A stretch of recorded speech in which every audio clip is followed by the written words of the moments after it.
Manish has already recorded a personal best. Can he do that once again? Get better than his personal best. Have to see where that lands. It's unbelievable! Arshad Nadeem has just become the first man from South Asia to cross the 90-meter barrier. This is incredible! Arshad Nadeem has just scripted history.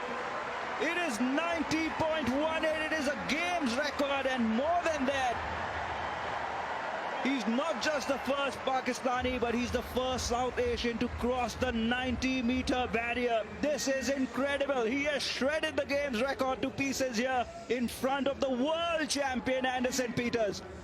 In his last attempt, Arshad Nadeem has done the unthinkable. The golden